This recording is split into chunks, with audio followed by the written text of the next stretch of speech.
Okay, you guys ready? Mac hasn't said we're going live, but I'm assuming we're good. Charles is here today. Oh, Mac's probably gonna text me back and be like, what? Yeah. Okay. All right, here we go. It says recording. We're good. Okay. Well, good evening. We are glad to welcome you all here to. Thank you, Dr. Price. Getting everybody ready to go. We want to welcome you to this board meeting and we appreciate having you here. I say this when we have students here, but this is why we sit up here, because we care about what happens with you guys. And it is awesome to have the boardroom packed with students and to be able to celebrate your achievements. So please join us for the Pledge of Allegiance to get started. I pledge allegiance to the flag of the United States and to the republic.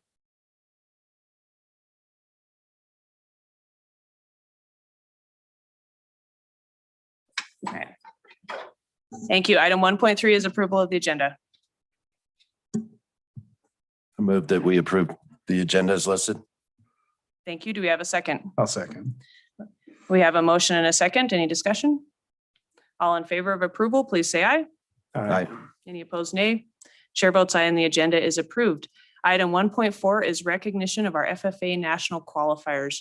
Now, before we start recognizing you, we are going to have you, when you do leave, we're going to have you go out this door and we're going to have your photo taken that way. So when you go that way. All right, we will start with the Ruby Mountain FFA chapter. And we can read off your names, or do you want to read off your students' names? Okay, we'll start with Ruby Mountain FFA.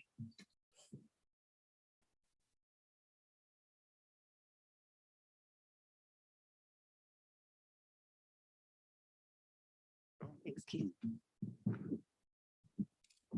So I just want to let everybody know that not all of the national qualifiers are actually in this room right now. Wells isn't with us today because they're off in Utah doing some judging practice somewhere. And these isn't even like a sampling of the amount of students that competed at state as a whole and placed either gold, silver, or bronze. We're only recognizing the gold tonight. Okay. Smokes. So the floriculture team from Ruby Mountain FFA placed gold in the state. So they will be representing us at nationals. So those team members are Aurora Perez.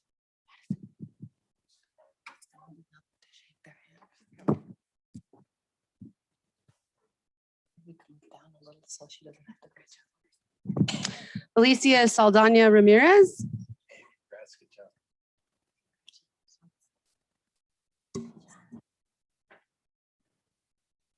Anna Moss. Oh, yeah. Good job, Anna. McKenna Cruz. Yeah, great job. Congrats. Also placing gold for Ruby Mountain FFA was the Milk Quality and Products team, Reagan Wakefield.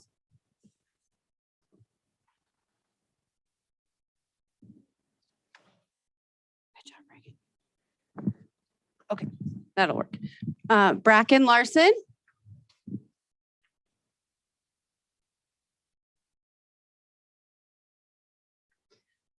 And Adriana Brown. Oh, Ariana, sorry, I read it wrong.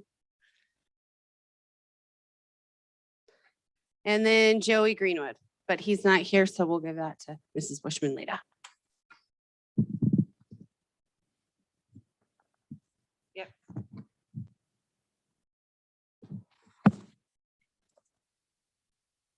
Okay, so recognizing the Wells chapter. Gold in the state for meat technology. Madison Wattel. Madison Wattel was also on the farm business management gold team. She was also on the range management team, which is gold.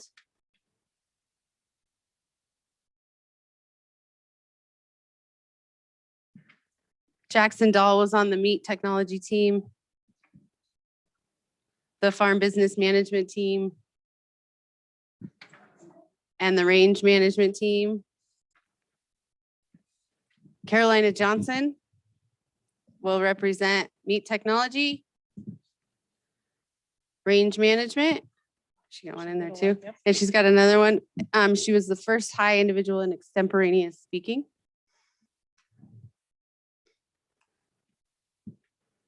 Morgan Norda was first high individual in employability skills. She was on the meat technology team. Need one more set of hands over here. Lucas Peavy was on the FBM farm business management team. Try to stay away from the acronyms. And Jory Wright was on the farm business management team. Spencer Gale was on the farm business management team. And Grant Kington was on the range management team. We get through them all? All right. Yes. Oh, Good job, Wells. no, Oh, hold on. Those are stuck together. okay. McKinley Myers and Zion McKay will actually be recognized at National FFA this year because they received the highest degree, and that is the American FFA degree. Okay, Silver Sage, you ready? All right. This pile is thick. Yeah.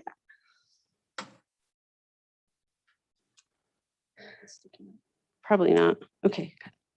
All right. So on the ag issues team, placing gold for the state, Riley Arps. Okay. Emma Borg, program of activities. Highland Burton, novice, ag mechanics. There he is. Good job. Cameron Bush, ag sales. Good job.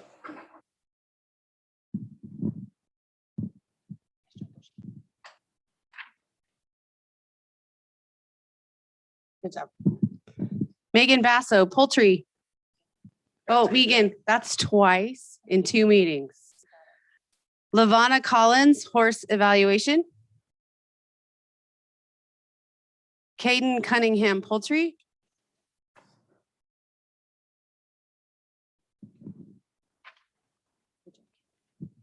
Callie Demmel, Superior Chapter. That's a good job. Brennan Dastrup, Conduct of Chapter. Meeting. Yeah.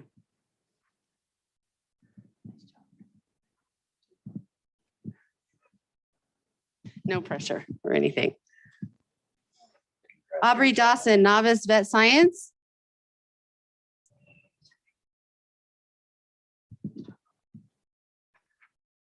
Good job.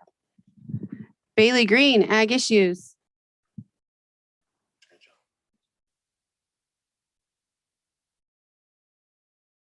Good job, Bailey. Colton Hansen, he's got a couple, Advanced Ag Mechanics and Ag Sales.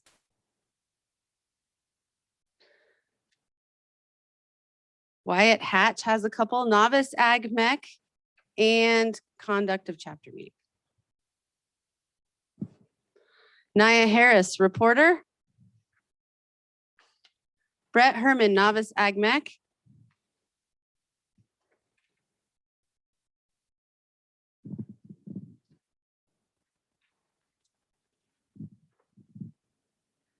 Emily Jensen, Environmental and Natural Resources and Horse Evaluation.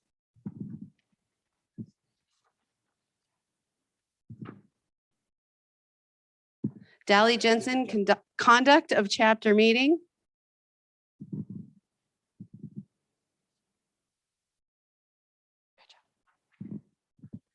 Rachel Cavillage, Secretary Congrats, good job. and Horse Evaluation. Good job, Rachel.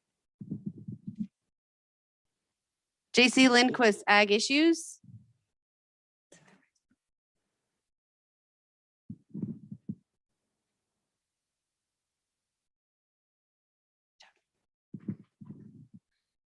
Josh Lore, Ag Sales and advanced ag mechanics.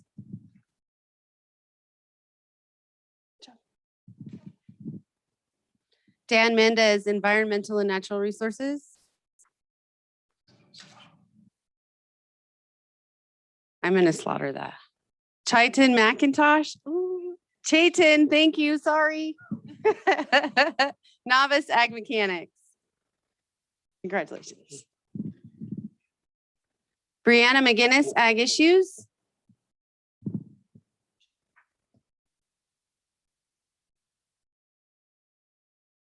Thank you.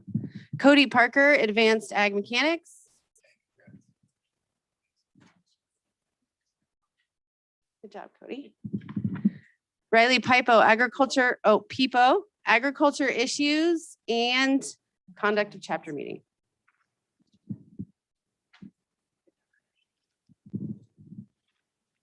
Jamison Ross, novice vet science.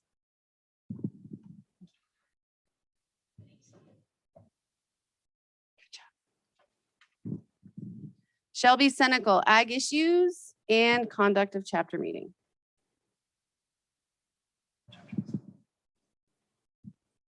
Good job, Shelby. Simon Schaffner, environmental and natural resources and ag sales.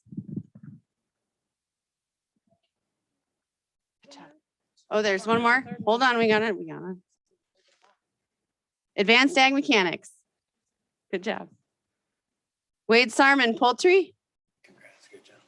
And treasurer.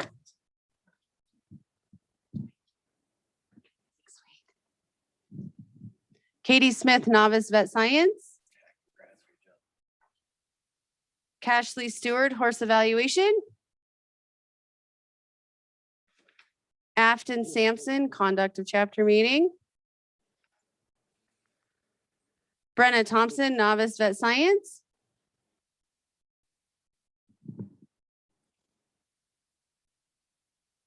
Good job. Zane Wines, environmental natural resources and conduct of chapter meeting. Shannon Watkins, poultry.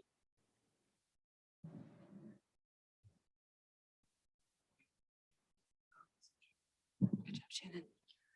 Megan Watkins, ag issues.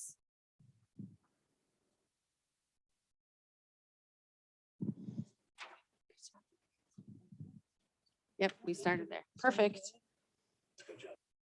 Congratulations. Did we get everybody that's here?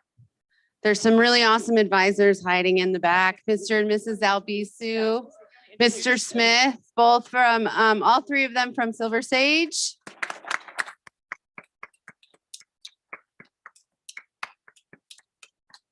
This is Bushman from Elko High School, Ruby Mountain FFA. And then, of course, Mr. Norda and Mr. Kendall in Wells.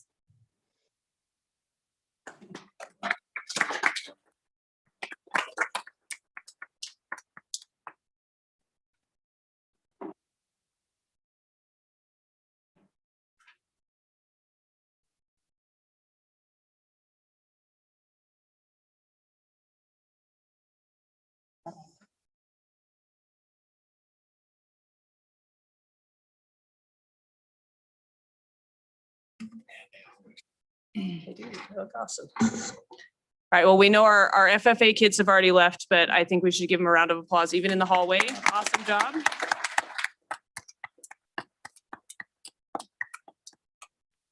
Good luck at nationals to all of our qualifiers.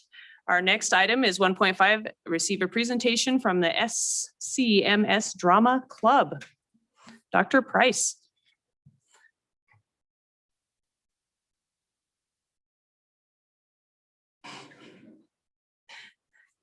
Yes, you're welcome to use that one. All right. And welcome, Mrs. McDermott. I think it's off.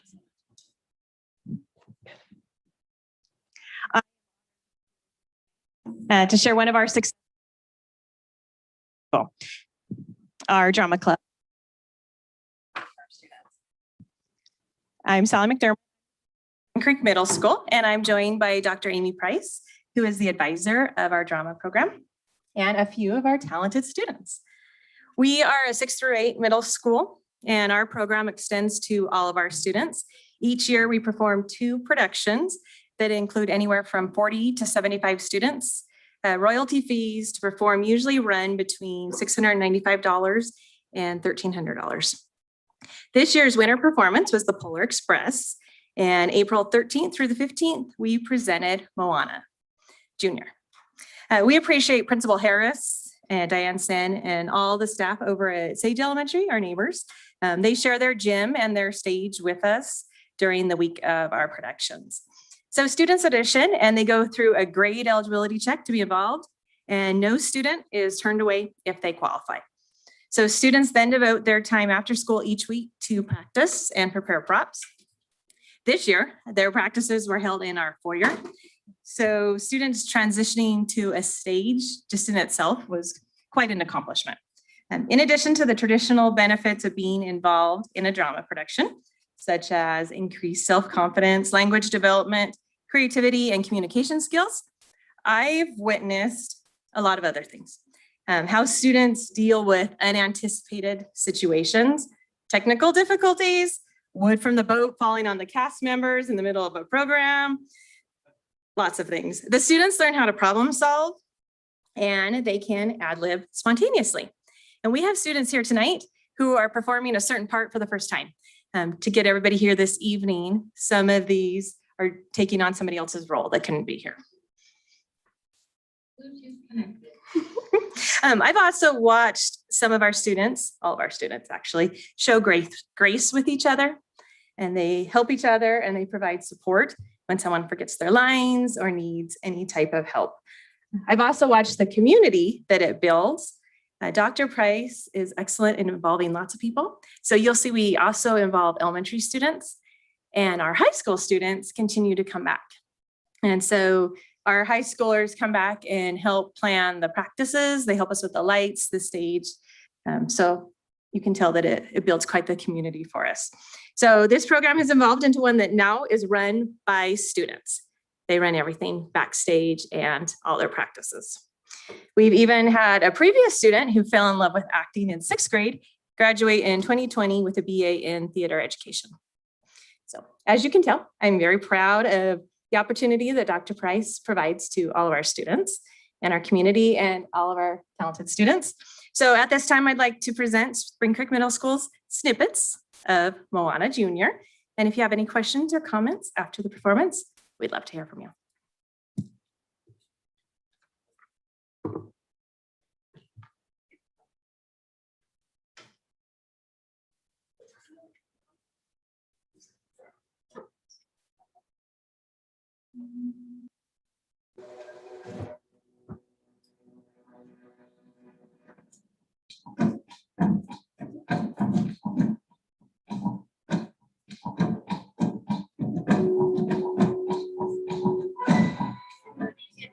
There was only ocean until the goddess of healing used our heart to create islands teeming with life. The world was theirs to discover. Talk, talk, loud, to insert today.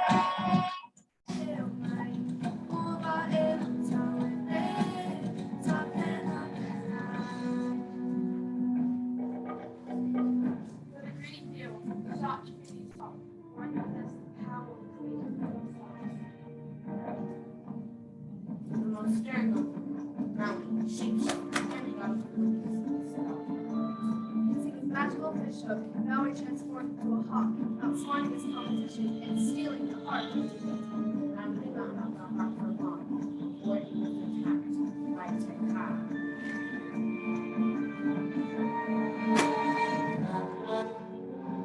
Tekka, a demon of earth and fire. Tekka now a powerful power.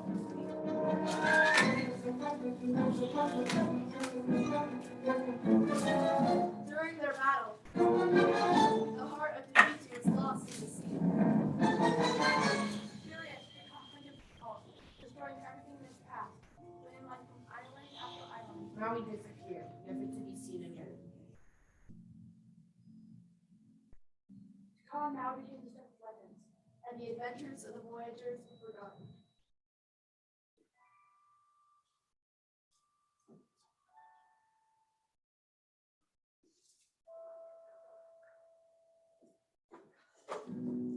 What the ocean did not forget.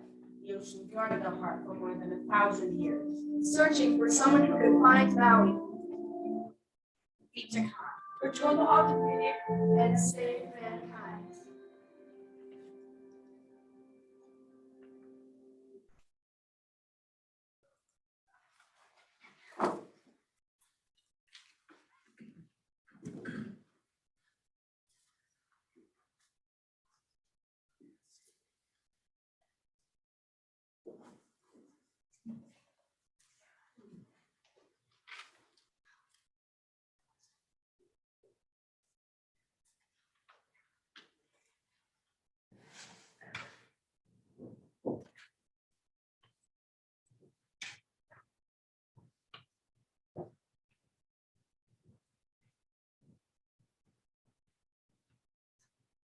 Maui?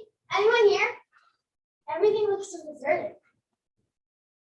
I am Moana of Hawaii, the born Pharaoh. Sail across the sea, restore the heart of Tahiti. Will, forth my mouth. Hey, nice boat. Aren't you taking for those Ben? Thanks. Hey, wait, that's mine! Wait, are you Maui? Shapeshifter? Demigod of the wind and sea? I am Hero of men. What? Maui, shapeshifter, demigod of the wind and sea, hero of men. Sorry, if you meant him. Maui's a hero to all. I interrupted. Hold on, I'm here to. Of course, Maui always has time for this. I am not your fan. I'm here because you stole the heart of Tahiti and you will, for my boat, sail across the sea and put it back. It almost sounds like you don't. Which is impossible because I got stuck here for 1,000 years trying to get the heart of you. So what I believe you're trying to say is thank you. Thank you. You're welcome. No. You're going with me to Tahiti. We're having streaming difficulties, just.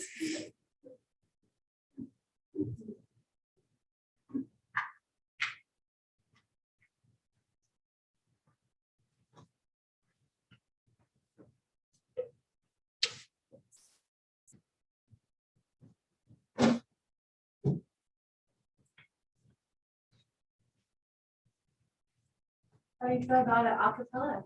No. Just go for it. I think you do. Okay. I see what's happening, yeah. You're face to face with greatness and it's strange. You don't even know how you feel. It's adorable. Well, it's nice to see that humans never change. Open your eyes, let's begin. Yes, it's really me, it's Maui, just breathe it in. I know it's a lot, the hair, the bod. When you're staring at the God, what can I say except you're welcome for the tide, the sun, the sky. Hey, it's okay, you're welcome. I'm just an ordinary demigod. Where to begin? So many daring things. You might be wondering, how could a single demigod possibly be so awesome? No, I wasn't. Thumbs and poles outside, when you were walking High in the sky. When the nights got cold, the soul you fly from down below. You looking at him, yo. Oh, so I lassoed the sun. You're welcome. Stretch your days and bring you fun. Also, I harness the breeze. You're welcome to fill your sails and shake your trees. So what can I say except you're welcome? The items I pulled from the sea. There's no need to pray, it's okay. You're welcome. Ha! I guess that's just my way of being me. You're welcome. You're welcome. Well, come to think. Kid, honestly, I can go on and on. I mean, it's very never to know. The tides, the rest. Oh, that was Maui just messing around. He killed an eel and buried its guts. There you go for peanuts. It's the lesson, was the takeaway, don't listen, that when you done, I can count the things that I've done, places I've been, the battles I've won, Cooper, been on my giving time. Look at me now, just sticking on top of, ha, hey, hey, hey, hey, ha, hey. Well, anyway, let me say you're welcome, the wonderful world you know. Hey, it's okay, you're welcome. Well, come to think of it, I've gotta go. Hey, it's your day to say you're welcome, cause I'm gonna need that boat. I'm sailing away, away, you're welcome, cause now I can't do anything but float. You're welcome, and thank you.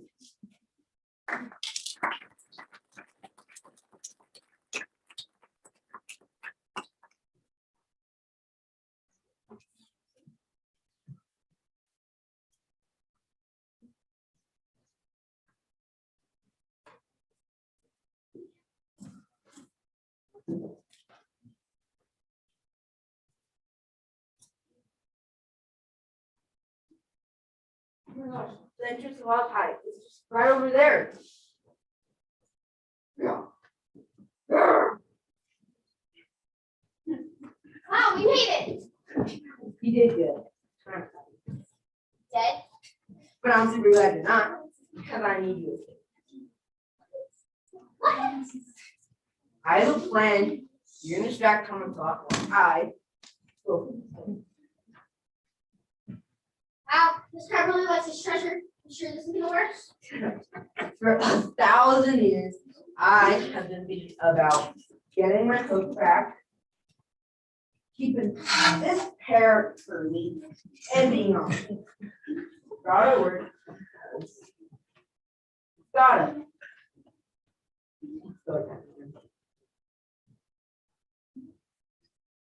Wow, a shiny, glittery cave. Just like me, it's covered with sparkly treasure. Sparkle, sparkle, sparkle.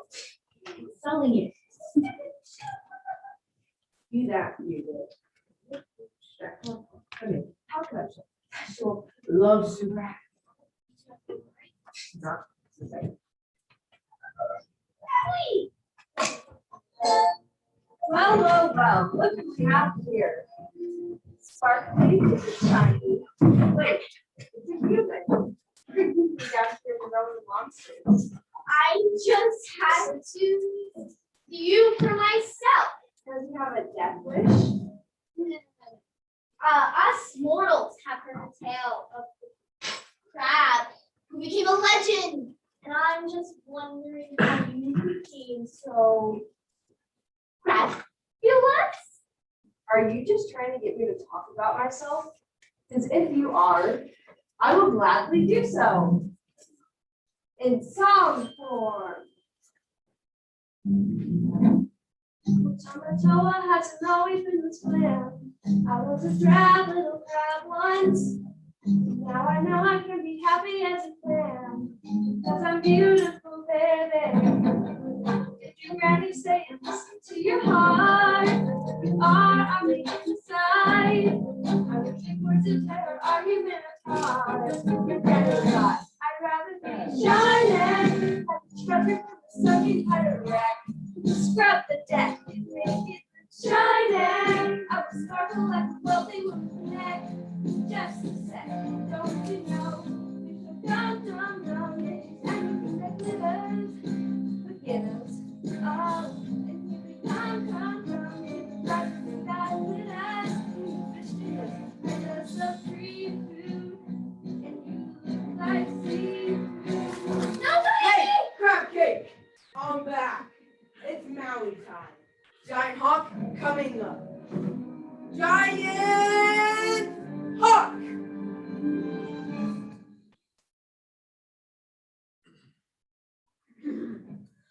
I said giant hawk!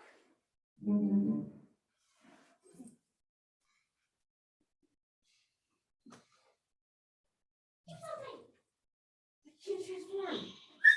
Something's wrong with my hook. Well. You know, I'm always having trouble with his looks. He little Get it? Don't see it like that I have to give you credit from the start. Getting here from the outside. Get to see I make myself a work of art. I'll never hide. I can't. I'm too shining. Watch me dazzle like a diamond in the rough. Strap myself is so shining. Send it on me, but they'll never be enough. My shell's too tough. Now and then, try, but you can't expect it to be gone. Be the second part. Look it up. People die. Now it's time for me to take it apart. Break it apart. Far from the one who will stand. The love of you made you feel wanted. You tried to be tough, but your arms are just not hard enough. Matters, now it's time to pick your kindness and see someone so shining. Something that's another sea. Say love me on empty arms so shining. Now the pictures very quietly, just me. Never be quite as shining. She looked nice and shining. Hey, I got something shiny for you. The heart of TCT, the power of creation, power of distinction. Come and get it. What about the heart?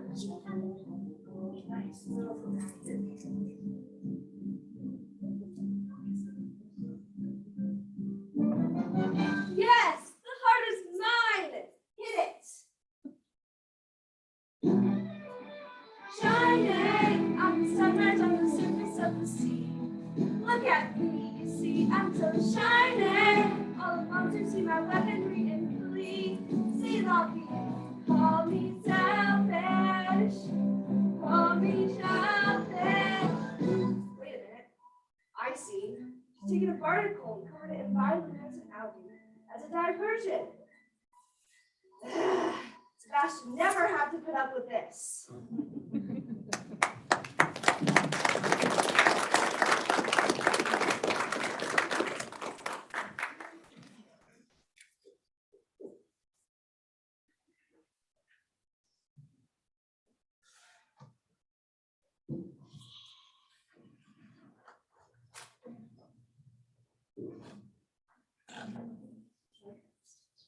Final lesson. When clouds cross their long horizon, it means there's an island up ahead. We're there to be. Montanui. You have officially delivered Maui across the great sea. Moana. You should call me something. Wait, those aren't clouds. It's smoke. The coffee us. Water's getting short. We need to turn back. We can sail through it. Moana, hold on. It's too dangerous.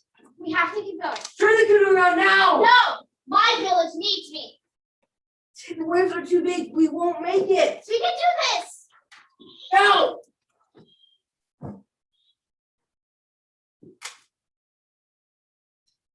Maui, are you okay? I told you to turn back. I thought we could do it. We? When we go back, we'll be more careful. I'm not going. What? We just saw if they restore the heart. My foot is We can fix it.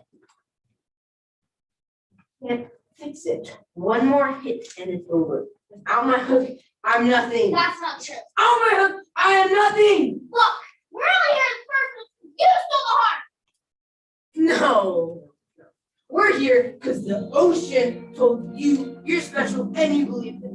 I'm not risking my life so you can prove something you're not. You should choose me. It's just wrong. Maui!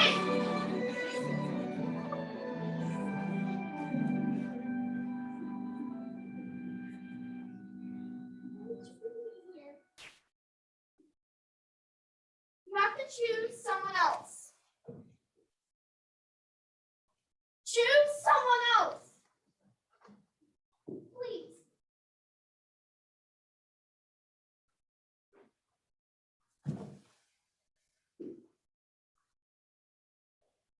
You're a long ways past 30. Grandma, It's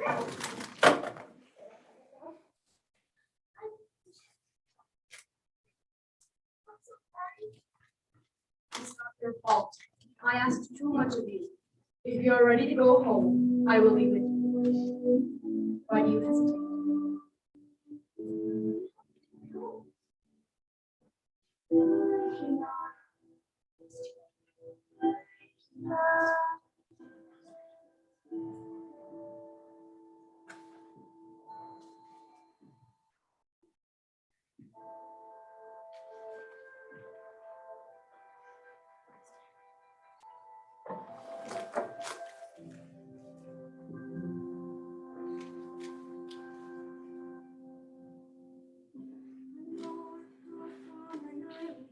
She stands apart from the crowd. She loves the sea and her people. She makes her whole family proud.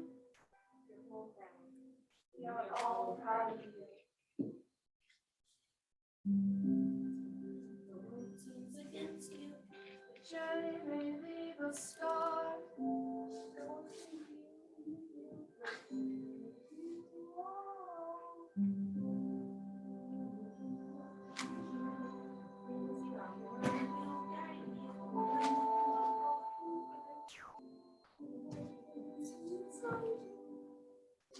When that voice starts to whisper, oh, Moana, we've come so far. I wanna listen.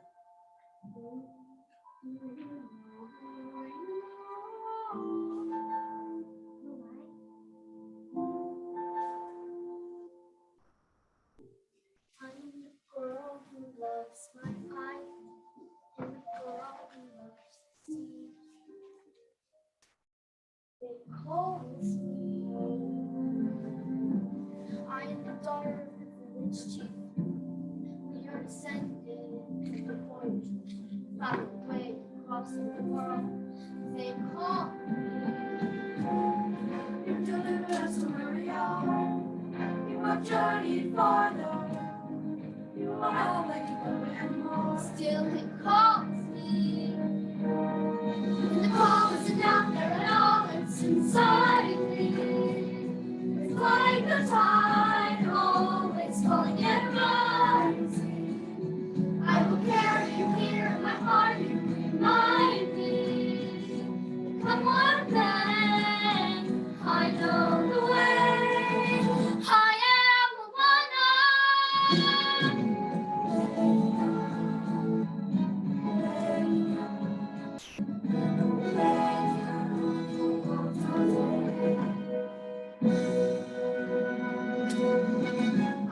am Moana, Fort Pinville.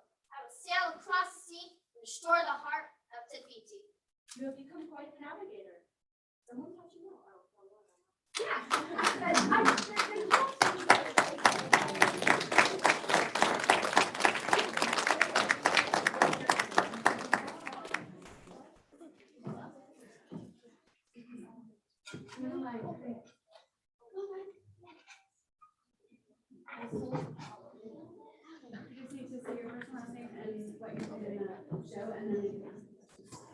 Hi, I'm Emma Bear, and I play for Moana.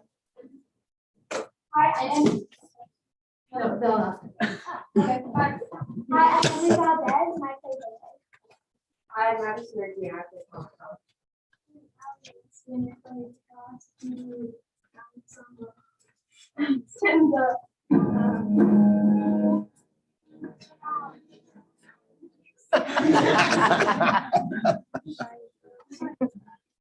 I'm Mahalia Claiborne, and Water on Song 1 choreographer.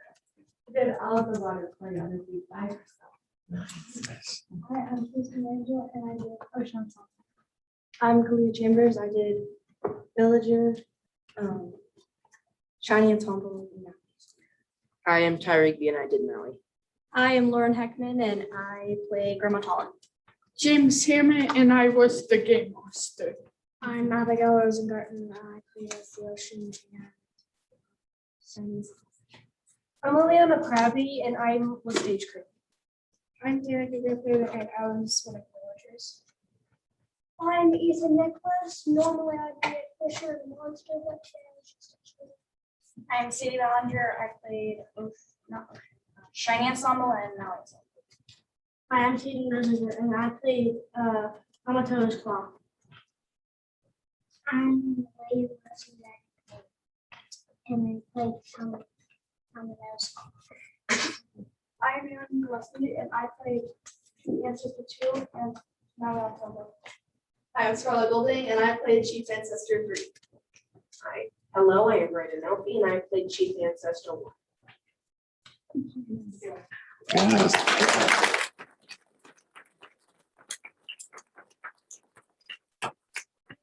our parents too. They're always super supportive. Hi, Mommy.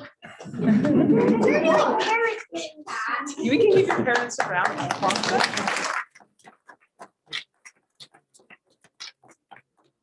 Okay, any questions or comments from the board? I have a comment. First of all, thank you for your hard work and dedication. I had the pleasure of watching the opening night and I had a good time. It was fun. It was fun. You all did a great job and the costumes and scenery and everything so creative. It was fun. So I look forward to more next year. So thank you. Thank you for supporting. Absolutely.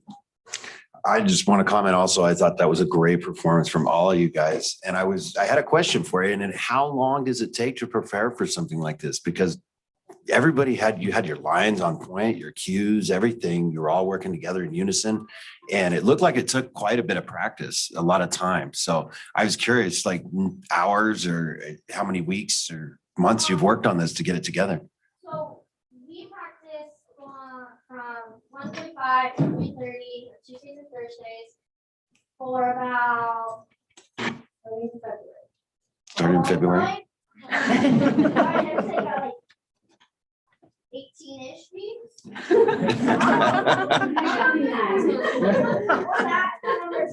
Well, I've got to say, if you started in February working on this, that's very, very impressive. You guys did a great job. I just want to commend you all. It's fantastic. It's hard to get in front of people and to talk and to follow cues and to have costumes and to have music. Acting alone, let alone music, is difficult. You guys need to give yourself a round of applause because you guys are fantastic. So thank you so much. And I just want to say thank you for coming and for sharing your talents with us. And how many of you guys think you'll do something like this in the future? Yeah, awesome, awesome. Well, we hope to see you back here with whatever achievements you bring to us, because it's been awesome to watch. And thank you, Dr. Price, and thank you, Mrs. McDermott, for bringing your drama department. You guys did awesome. So one more round of applause.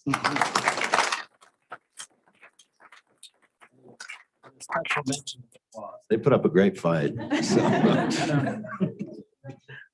Yeah, you did great. You guys both did great. All right. Okay, guys, I think go that way so you can have your picture taken.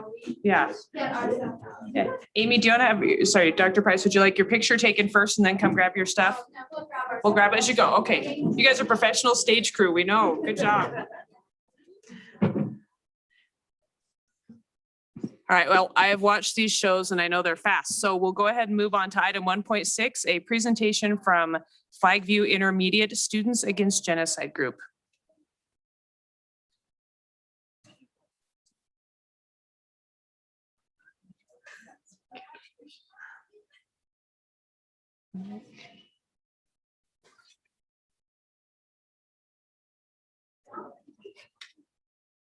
Good evening and thanks for having us. For those of you who don't know who I am, I'm Hadley Nora and I retired last year after 28 years with the district. About 15 years ago, I started going to Reno for recertification credits and oh, thanks, Ray. And I got involved with the Governor's Council regarding matters with Holocaust education. And I was approached and asked if I would do some stuff over here in our little neck of the woods. And so over the last 15 years or so, I've created kind of this Holocaust thing, which now that I'm retired, I handed over my library as well as my Holocaust torch to Clayton Temple, but who's been shadowing me the whole time. But we do things like we have a down at the public library, we do a Holocaust book club in the summer for their summer reading program. We obviously do SAG, Students Against Genocide, over at Flagview. We also do classes in the fall and the spring for recertification credit for your teachers, which we haven't done during COVID, but we will start again in the fall. I've done presentations, or I guess not a presentation, but a display over at the GBC library, things like that, just trying to get the word out what hate can do. So now it's Clayton's torch. Thank you, Hadley. As she said, basically what we wanted to do is, one of the things we do is a field trip where we take our kiddos over to the West Wendover Airfield. Not really relating to the Holocaust, but more just World War II. There they have the bays where they loaded the Enola Gay with the nuclear weapons, where they had practice. And then there's only another one in the world, which is an island in the Pacific, which they stopped off at. And obviously the next stop was Japan. And so usually we had come to kind of ask permission, but we found out from Mr. going into Utah, we actually do not need permission, but we still wanted to come and have the kiddos give you a little, tidbit of information that they learned from SAG this year. It's a great group. I mean, I just want to recognize them for giving up 2 days a month where they come in after school for an hour. It's totally voluntary. These kiddos have been fantastic. It's definitely something that Mrs. Norton and I feel is really important. We kind of talk about big things, as she mentioned, with hate and what it can bring to, but, all of us have had discussions about, the recent invasion of Ukraine, a lot of parallels there to looking at what happened in World War II. So they're just going to go ahead and remember, just, give them your name and then go ahead and read your card. Hi, I'm Elena Spence, and I learned that many people were taken from their homes and put in work camps just because of their race. One man was the reason 6 million people died. Also, I learned that there were heroes who saved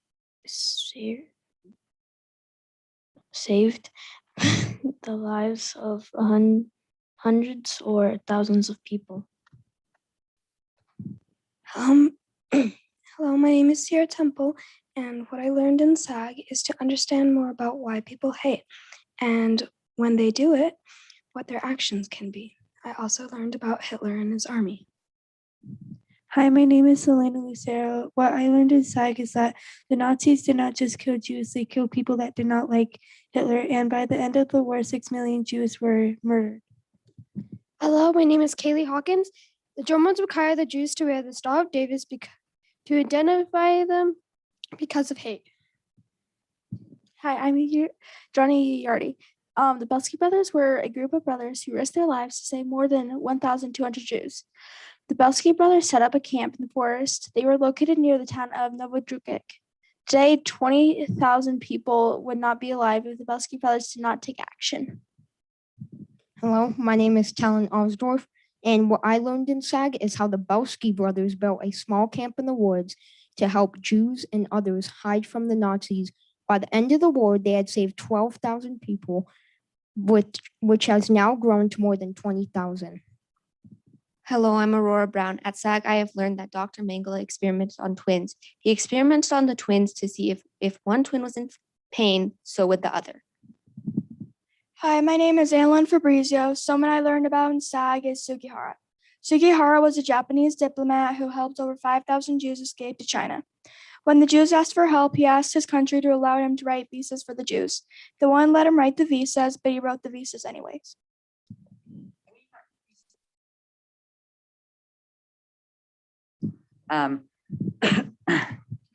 We have a child named Taylor Blake, I'm sorry.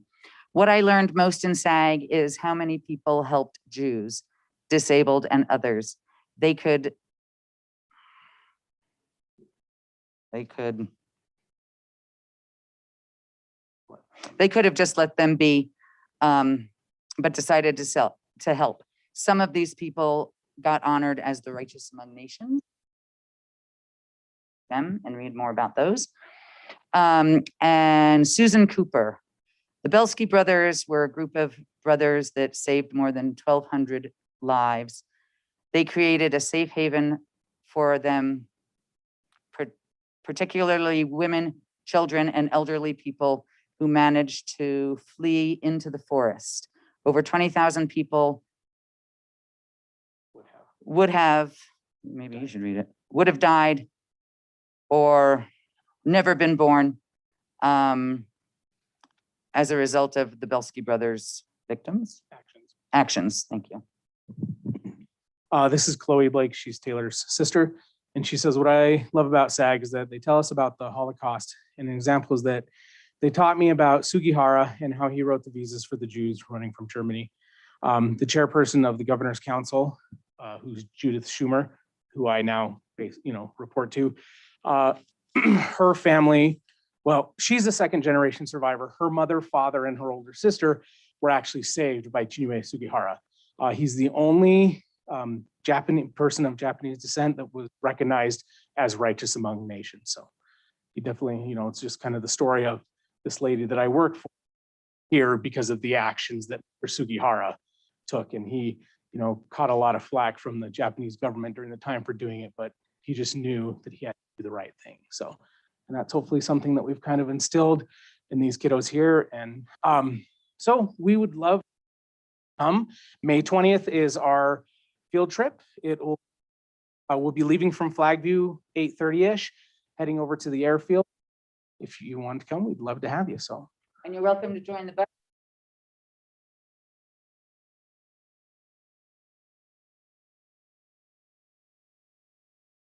And we will be spending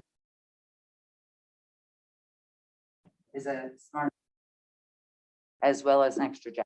So kids are gonna layer, but Lisa Dunn is the director there. I don't know if you guys are familiar with the Casino Express, but she used to run that. And she also was my neighbor. So, but she's done an amazing job with World War II history over there.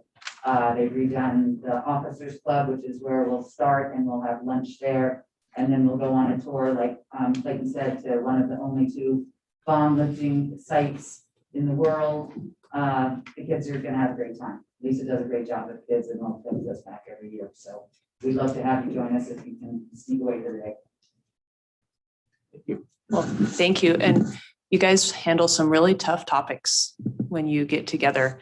So what has it helped you to change in your perspective for the future? And anybody can answer, or just one of you. And that's a tough question, so you don't have to answer it. Go ahead.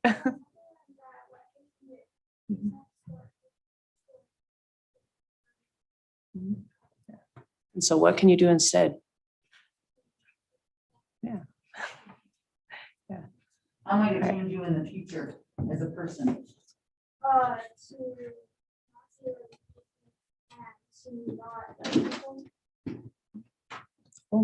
Any other questions from the board or comments? Right. Not really questions, just a comment. I want to commend all of you for tackling it's a difficult subject, but it's very, very important that we study history to learn from it so that we don't make the same mistakes going forward. And we can see where we fell short as a people and be able to, do better. So for you guys to tackle this extremely difficult subject, I commend you. I agree. Also, I'm in Wendover, so May 20th, I'll be seeing you. Awesome. Happy to be there. I'll meet you there. Okay, don't forget your sack lunch. I'll talk to you about that. All right, well, You have some peanut butter and jellies. All right, thanks. all right, thank you. We're gonna give you a round of applause. You guys did a great job.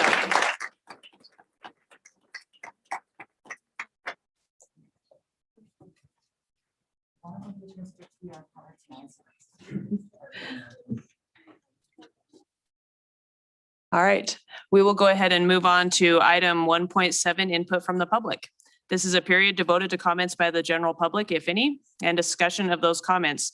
In the interest of privacy and due process, the public is requested to not raise personnel issues except in a legally noticed closed personnel session of the board. Comments are limited to 3 consecutive minutes. A speaker's time may not be reserved, divided, apportioned, or deferred. No action may be taken upon a matter raised under this item of the agenda until the matter itself has been included specifically on an agenda as an item upon which action will be taken. This is a non-action item. Is there anyone who wishes to make a comment? I mean, how can you follow that? Anyway, if you feel like making a comment, we'll give you an opportunity later. We'll go ahead and move on to item 2.1, receipt, review, and possible approval of 12th grade economics textbook purchase. All right, Mr. Walls.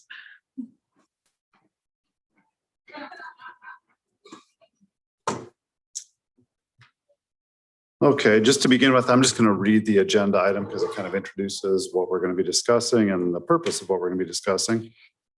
So beginning with the class of 2023, so next year's senior class, the course economics will be required for graduation. Elko County School District does not currently teach that course, so textbooks for that course will be needed. A committee consisting of Elko County School District social studies teachers and 2 administrators, one of them being me, has recommended the following textbook. It's called Economics Principles in Action. Is published by Savis Publishing Company. So I have one copy of it here with me. A sample of the textbook and the teacher's edition has been available for review by Board of Trustees and by the public since the committee's recommendation on April 18th, 2022. This textbook has been approved by the Nevada Department of Education. And I'm available to ask any questions specifically. There were probably, I'm trying to think of anything I prepared as far as just questions. Our committee consisted of teachers from each, divided the district into a few different areas and took a representative from each of those areas. So our big schools each had somebody and then combined each of the small schools and let them choose a representative. So we did a very fair representation. The teachers, one thing I was impressed with, a couple of them had really good connections throughout the state. Districts did not have to wait until the class of 2023 to enact this requirement. It could have started with 2022. And there were some districts who did that. And I had some teachers reach out to teachers they knew in those districts. And one of them actually came back with this was the book that district had adopted, and she was very impressed with the comments and information she found out from the teachers in that district that were already using it. So that was good feedback for us. Okay, any questions from the board? I just want to say I looked at the book, no expert or anything, but I liked it. But as long as the teachers, that's what they went with, that they're the experts. Can you just explain what kind of training they get? Yep, so included, so the attachment is the quote to purchase the textbook and the teacher's editions. And it also does include professional development. There's 2 components in there. Let me get to my notes real quick. One of those components is called program activation. And program activation is a training that takes place before the teachers ever use the materials. And my intent, if it's approved tonight, is to work on having that training happen in May, happen before teachers leave for the summer.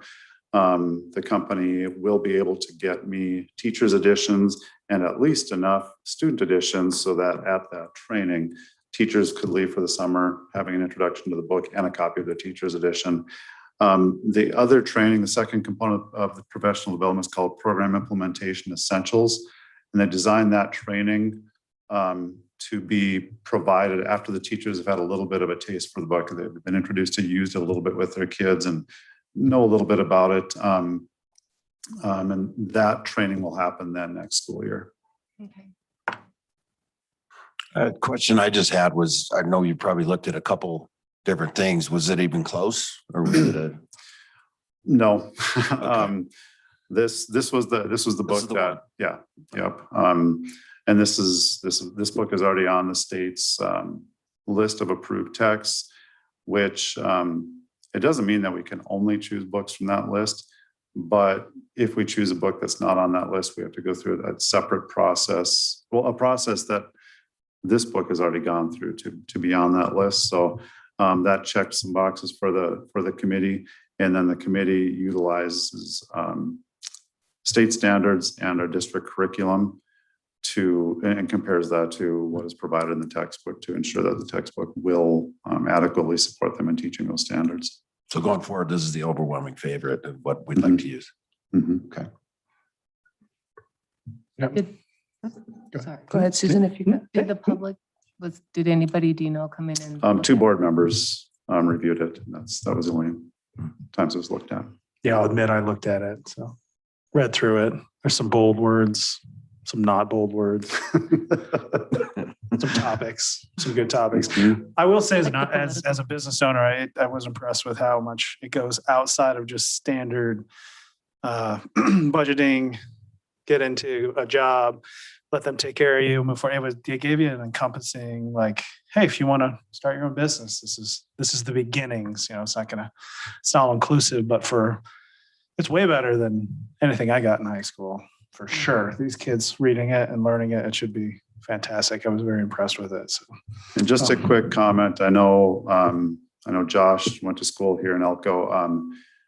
And so if you're thinking back to when you were in high school, the comment I made that the economics requirement is being added next year, prior to about 10 years ago, there was an economics requirement in the state of Nevada.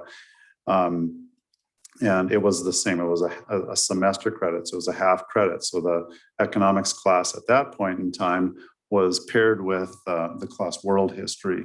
So at that time, the graduation requirement was, as far as economics and world history, was half a credit of each. And about 10 years ago, the state eliminated the graduation requirement of economics.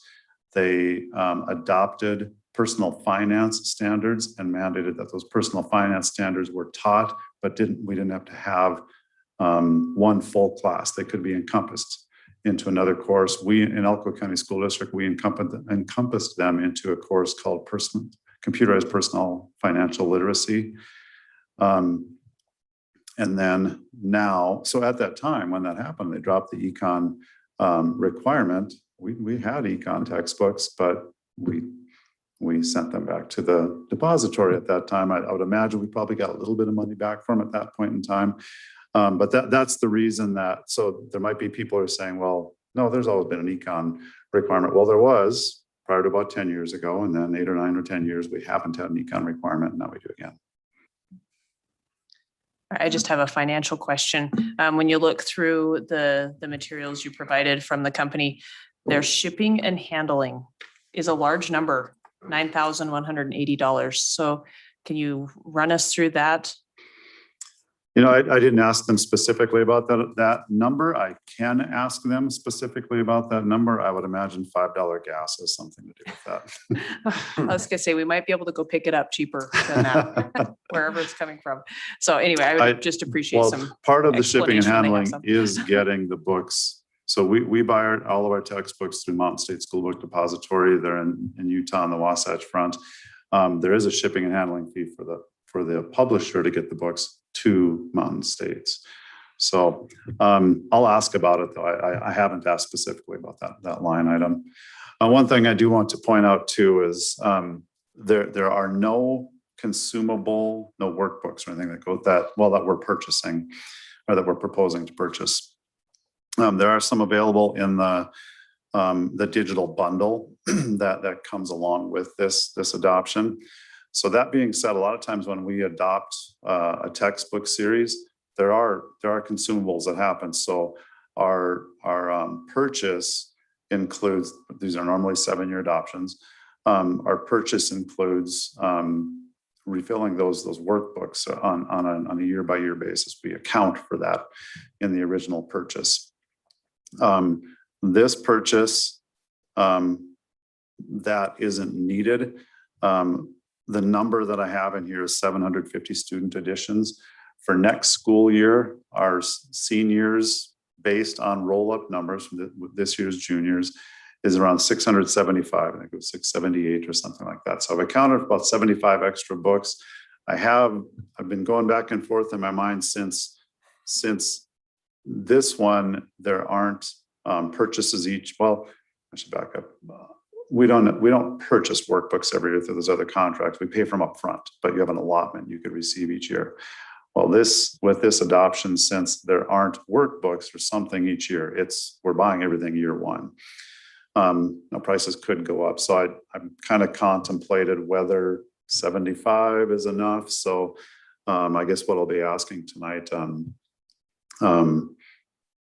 if you approve of us going forward this purchase, that Mr. Anderson and I just engage in further conversation about exactly what that number. We also don't want to inundate our warehouse with so many items that we're not able to store items. So we'll talk a little bit more, and it's hard to say whether 75 is enough or not. Our numbers go up and down, they fluctuate, and there's a little bit of accounting for damaged or lost books over time too. Do they have like a minimum purchase level if you were wanting to re-up for some more next year or add some on? I didn't ask that question. Even with 75, I would, by gosh, hope that in 1 year we wouldn't need any more. I don't know the answer to that. I'd have to ask. But we do our ELA materials are through Savvis. Savvis used to be called Pearson Publishing.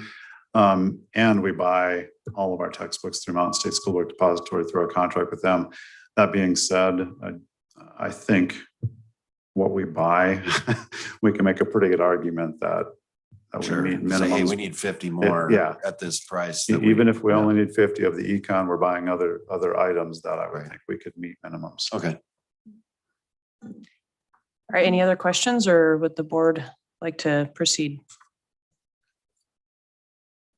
I'll just say I appreciate the teachers looking and reviewing, because it takes. So do I. They were great. Their feedback was just awesome. They're super to work with.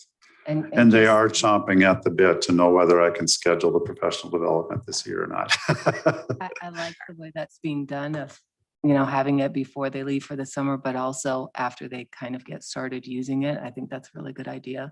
And just so people know, this is what happens with new curriculum. Teachers take it home for the summer.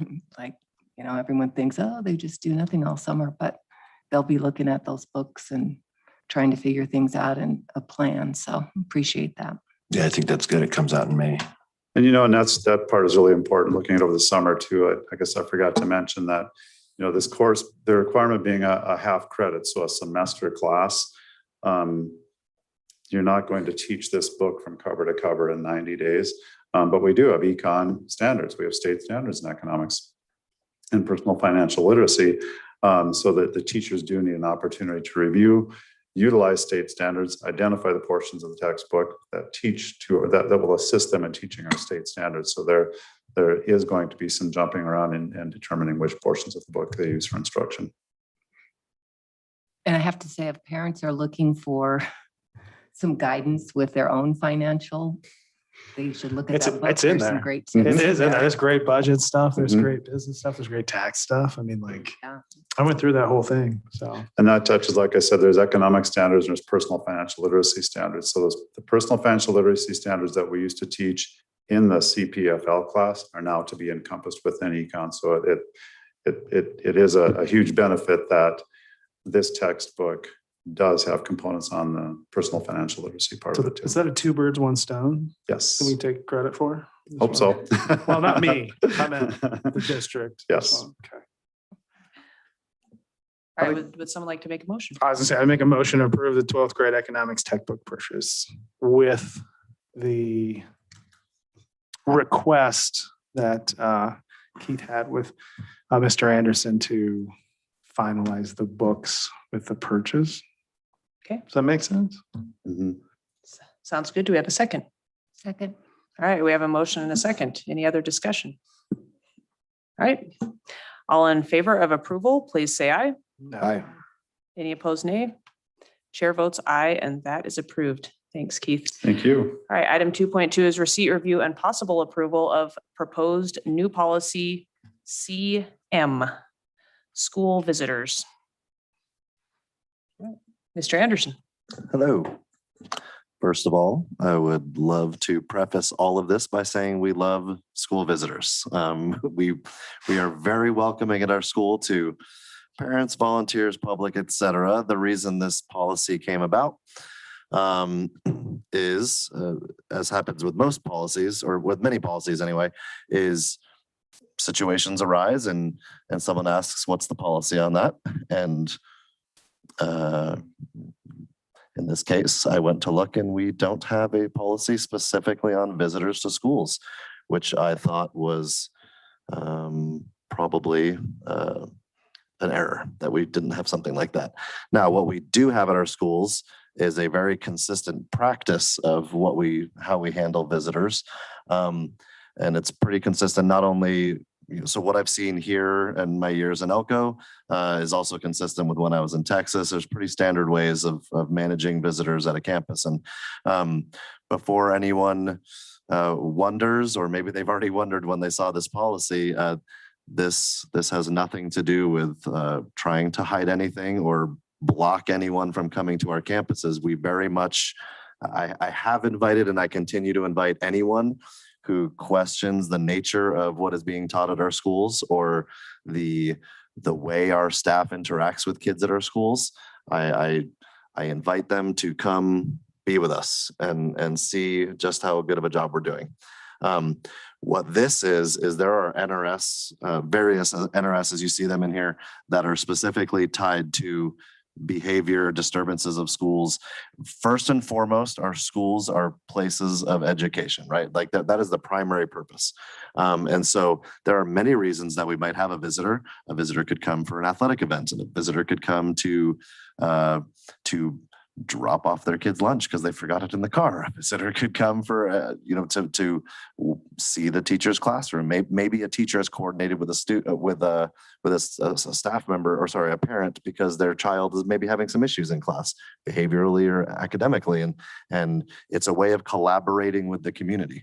But there are certain guidelines that need to be in place because first and foremost, the safety of our students is a priority, and the orderly process of the school day is an extremely high priority for us. So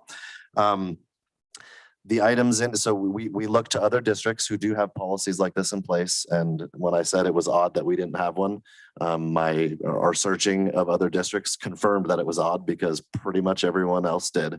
It's a very normal thing to have a policy on this. So we did make some adaptations to other districts' plans, but came up with the policy that you have before you. There were a couple of questions that have been bounced off me already, so I'll address those because typically if one person has a question, then someone else might as well. So to reiterate this, none of this is new. Every little bit of what is in this is what we've already been doing anyway. Next, there is something there that says that I think it's 5C. It asks, or it says something about that a site administrator can exclude anyone from this, from a visitor from the school who's found to be a registered sex offender or have outstanding criminal warrants. Question was that's been posed to me is how do you know that? Is there a process for doing that? Upon arrival, basically. And so there are publicly available ways of searching up who sex offenders are, and that is part of a school's duty, is to know what type of criminal activity and behavior exists within your community. And we thankfully have some wonderful SROs who help keep us informed of which members of our community maybe fall into those categories. And it's not to discriminate against anyone, obviously, but when you ask any good educator what the first priority of a school is, it's safety. And so part of that is knowing who your clientele is. And so while we love our community and I don't pass judgment on anyone, we do have to make sure our kids are safe. And so at this point, we don't have like an automated system, but that is something that in my estimation, as part of maybe our future capital improvement needs, I have been at campuses before where when a visitor would come, their ID is scanned in, and on I think 3 occasions we at a campus I worked at anyway, we had to intercept someone who had flagged them as a sex offender or something else, and it's an added measure. It's not something we have in place at this moment, but it is something we would do, and so we use whatever information we have available to us and our resources that we have available. Hopefully we can bolster those in the future to further make our campuses safe. And then one other question was about the free press. or, any other media that wants to interact at our schools. That has been those have been the nature of my interactions with media up to this point, is they contact schools before they want to come. And at the beginning of every year, as far as let me see what it says, the exact wording, permission to be interviewed, photographed, recorded. Those are forms that we have, everybody signs every year. Is that correct? We run those through every year to make sure if parents consent to their child being interviewed, photographed, and recorded. Those are administrators at those campuses there aren't too many, in my experience anyway, that don't consent to that. So the ones that don't, we're pretty aware as a principal of the campus of who does not want their kid recorded, interviewed, photographed. I keep forgetting one of the three every time. And so we just make sure we stay in line with those requests. So I'm happy to, I fully support every single one of these 9 paragraphs on here. If any of you have a question about maybe the reasoning for something within one of those paragraphs, I'd be happy to try to give an explanation from the perspective of a school administrator and school superintendent. Any questions from the board? I just want to make a quick comment first. Beat Jeff to it. I'm just kidding. Thank you for answering all of my questions. I just want to say that I have them written down and every single one of them is answered. So I won't ask them again. Oh, thank you. Appreciate that. And you're welcome. I want to say I'm surprised we didn't have something, so I'm glad that there is. And just from a teacher's perspective, we like people to come in, like parents to come in, but I know there's been some talk of let's just let the public come in.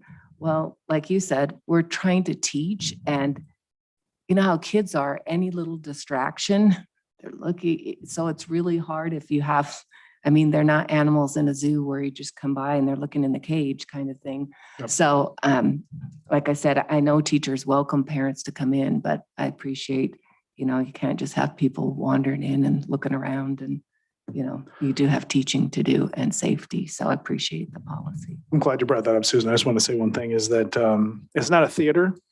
And I seem to keep hearing these comments that it's supposed to be a theater of some sort. These teachers and administrators are not on display for people per se. Doesn't mean you can't check on your kids and see what's going on, but I just want to kind of reiterate that too as well, that they are not a zoo or a theater. It is a learning institution. We, like to give them the professional courtesy to do their job. And again, I want to reiterate, I don't think I've ever turned down a parent who wanted to come visit or visit a classroom to see what was going on. And sometimes it's been for, something I agreed with them about, and let's work together on this. And there have been times when I disagreed that they needed to be there, but I recognize it as their right to go observe and make sure, if they have some doubts, I want to set their mind at ease. And this is what's going on in your classroom. But generally, when it comes to visiting like an actual classroom, there needs to be a purpose for it. We're not just there to give our approval to what's going on. Our teachers are teaching, our students are learning, and there needs to be a pretty good purpose that is to the benefit of that student. And so typically the majority of the interactions I've had where visitors come outside of volunteering, right? Because we have tons of volunteering that goes on, but for someone just to visit, to observe a classroom, that needs to be tied to, like, you got to have a student that's in that class. There has to be a specific purpose we're doing it. And it's always, what is the purpose of this? Why are we doing this? What is it going to do to help us be better?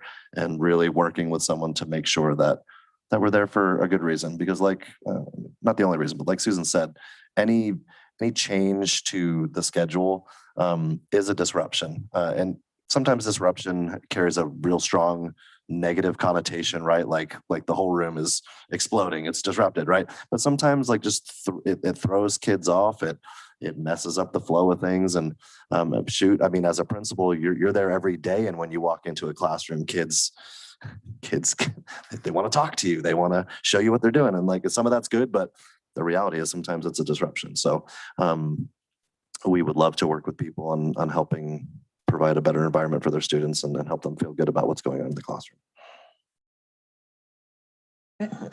Thank you. Any other questions? I had one regarding, and it's kind of personal. Number 3, the last sentence, visits by school board trustees shall be arranged through the office of superintendent. And you kind of answered it in your first, when you first were talking and saying that visits occur for many reasons. It could be to go see a basketball game and go be something like that. And I just don't think that if I'm going to go see a basketball game or something, do I need to be calling the No. Well, I think it should be spelled out a little better on the and what visits are, because like you say, you just said visits can be many things. So Sure. I just don't want to get myself in trouble there. I think that we're, I mean, I'll check with our legal counsel on that. I think we're probably covered there because in other policy, it does delineate what type of visits need to be run through the superintendent. And so in my mind, when I read that, because that's a fair point. It's very broad. Yes. So in my mind, that is referring to official visits as a school board member. Not as, and that's what an attendee. I guess that's what I'm game. like. What I would like it to see it say would say like formal visits, okay, or something of that nature. Official visits, visits by school or board we trustees. define it somehow. Because if Okay. I'm, in the course of business, I may be delivering 8 pizzas in a half hour, and you don't need a phone call over that. And or just going to see a game, or I I'll coach just be junior jealous jazz. if you're giving someone else pizza. But point being, there's many reasons for me to Of be course. there that are legitimate and that are informal and shouldn't involve, you have more important things to worry about. If we put the word official before visits, I would absolutely. Does that satisfy what you're looking for? Okay. So whenever you make whatever motion you're going to make sure you say pending. Addition of the word Yeah, the official. addition official. Yeah, whatever, however you want to phrase it, make sure that's in there because that's what I will If do. you guys don't mind. Go for it. If anybody doesn't have anything, I would like to make a motion that, let me get back to the agenda here. Make a motion that we approve the proposed new policy CM with the change in wording on the last sentence of number 3 being visits being modified to official visits. Do we have a second? Second. All right, we have a motion and a second. Any other discussion? We got it all out. All in favor of approval, please say aye. With the one change, please say aye. Aye. Any opposed, nay? Chair votes aye, and happy new policy for Elko County School District. We need All right. more. Item 3.1 is our consent agenda. Any questions on the consent agenda? We normally try not to interrupt you at all for consent agenda, but I just wanted to provide some clarification on and maybe a little bit further explanation on a couple of trips that are included on the consent agenda today, because we'll see more like them. For as long as I can remember, the district has allocated a set amount of money each year to help support our co-curricular clubs and activities that have a national competition. And there's 6 of those that have been identified by the district. There's Skills USA, FFA, FCCLA, FBLA, HOSA, and Speech and Debate. And a couple of those requests are on the agenda tonight.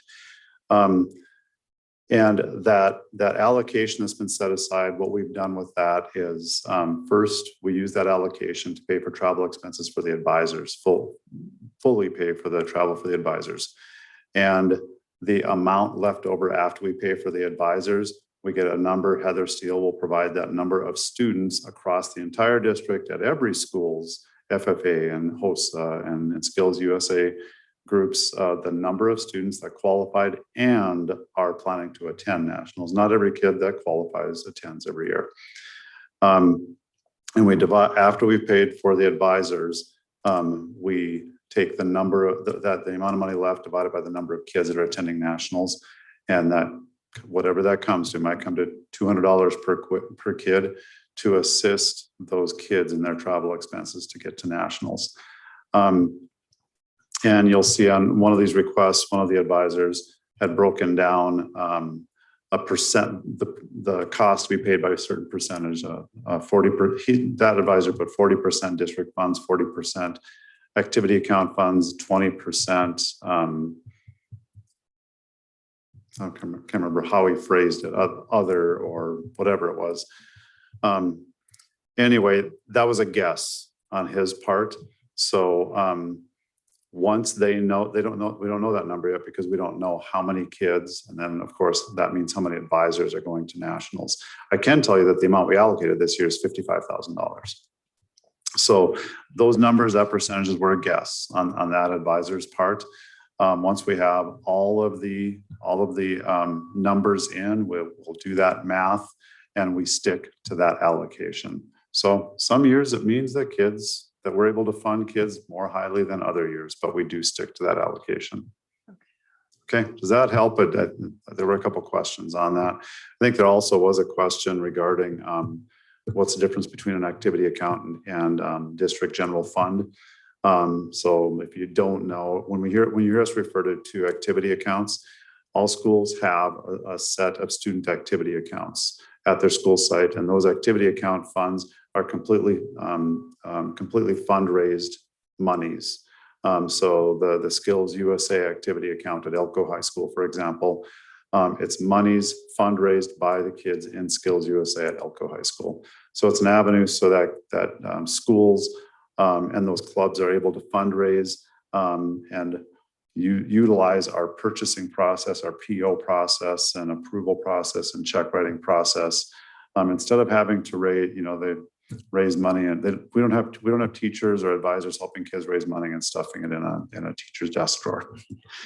We account for that money, and those activity accounts do fall under the same audit process that our general funds do, so that they are accounted for.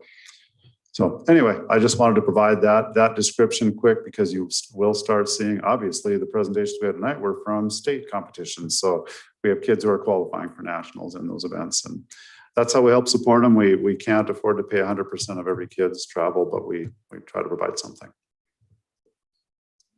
Can I ask a question on the Elko High School in Hawaii? Can you explain why there's 3 chaperones for 2 kids?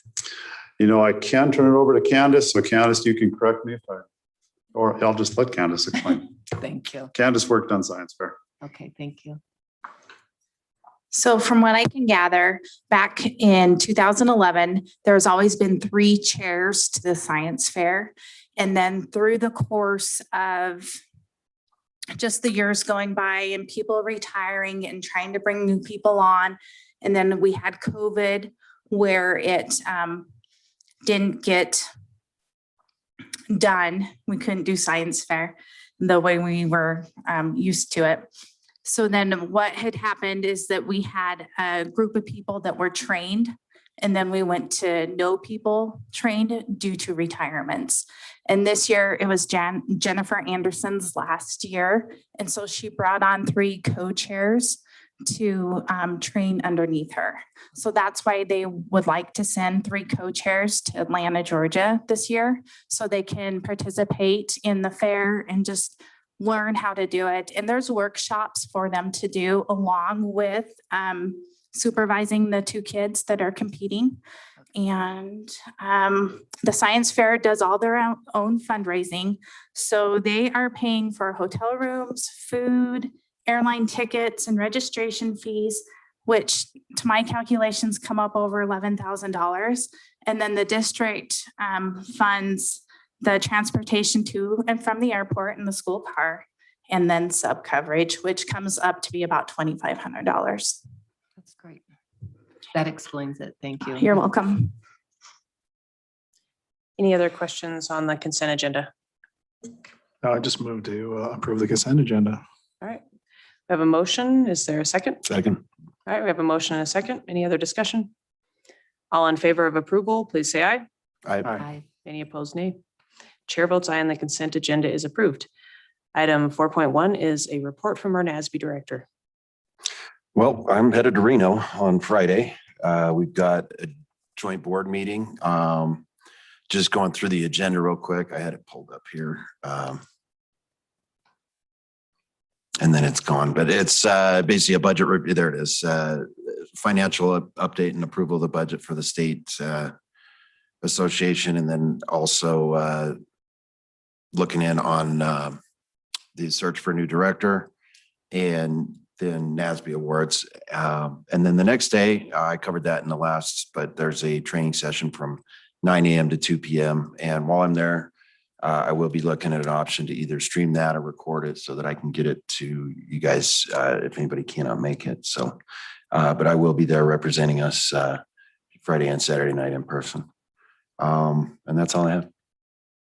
All right, thank you. We'll move to item 4.2, items from board members. I have some. Go ahead, As Susan. usual.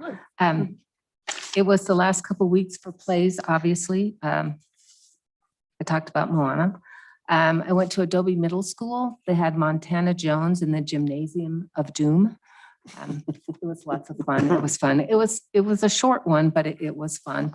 And Murders in the Air from the Elko High School, which was very good as well. I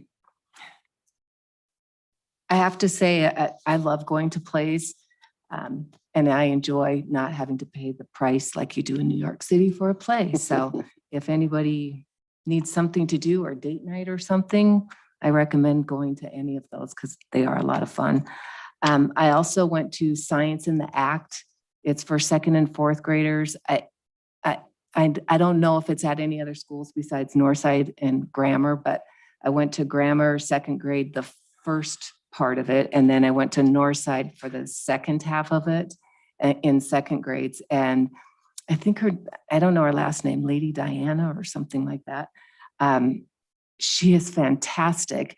And she gets the kids, they do these little acts, just all impromptu real quick. But then they talk about rocks was the first session. And then the second one was soil.